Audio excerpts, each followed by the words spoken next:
عروض کیا ہے؟ عروض شاعری کے اوزان اور بحور کی پہچان کرنے کا علم ہے۔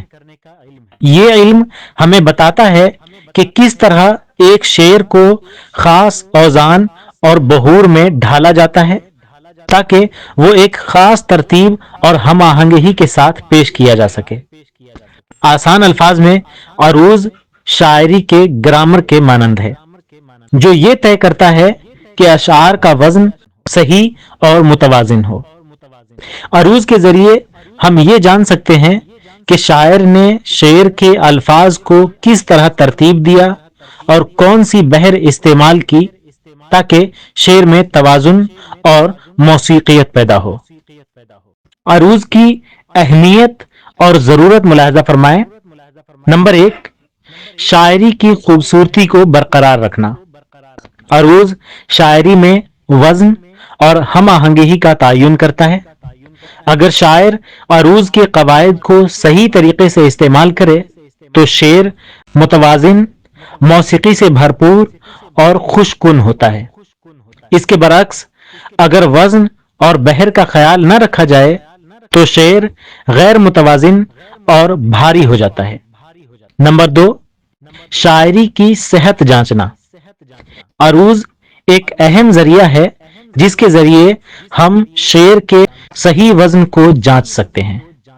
یہ ہمیں بتاتا ہے کہ شاعر نے جو الفاظ اور ترتیب دی ہے وہ صحیح ہے یا نہیں۔ اس کے ذریعے ہم غلطیوں سے بچ سکتے ہیں اور صحیح شاعری کی پہچان کر سکتے ہیں۔ نمبر 3، شاعری کی بہتر تفہیم۔ عروض کے علم سے ہم مختلف بحور اور اوزان کو سمجھ سکتے ہیں جو ہمیں شاعری کے مختلف انداز اور انداز بیان کو بہتر طور پر سمجھنے میں مدد دیتا ہے۔ اس سے شاعر اور قاری دونوں کو شاعری کی باریکیوں کو جاننے میں مدد ملتی ہے۔ اکثر لوگ کہ شاعری میں عروض کا کردار کیا ہے؟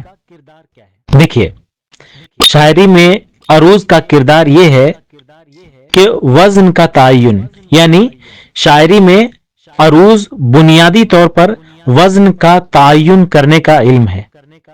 ہر شعر کا ایک مخصوص وزن ہوتا ہے جو اسے دیگر اشعار سے مختلف بناتا ہے۔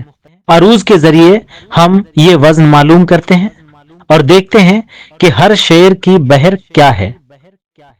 دوسری بات، بحور کی تقسیم۔ عروض میں مختلف بحور کا استعمال ہوتا ہے جیسے کہ بحر متقارب، بحر رجز، بحر حجز وغیرہ۔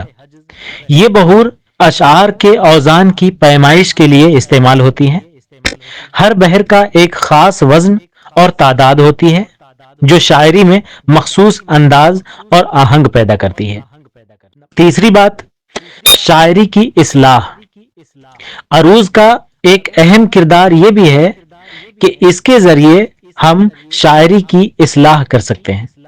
اگر کوئی شعر وزن سے خارج ہو جائے یا اس میں کوئی عروضی غلطی ہو تو عروض کے اصولوں کے ذریعے اسے درست کیا جا سکتا ہے۔ اور چوتھی بات، مختلف شاعری کے انداز کی پہچان۔ عروض کے علم سے ہم یہ بھی جان سکتے ہیں کہ کس شاعر نے کس انداز میں شاعری کی ہے اور وہ کس بحر کا زیادہ استعمال کرتا ہے۔ یہ علم ہمیں شاعری کی تاریخ اور مختلف ادبی مکاتب فکر کو سمجھنے میں مدد دیتا ہے۔ علم عروض کا بنیادی مقصد شاعری کے وزن اور بحر کو درست رکھنا، شاعری کی خوبصورتی اور ہم آہنگی کو برقرار رکھنا اور اشعار کو سننے یا پڑھنے میں خوشگوار بنانا ہے۔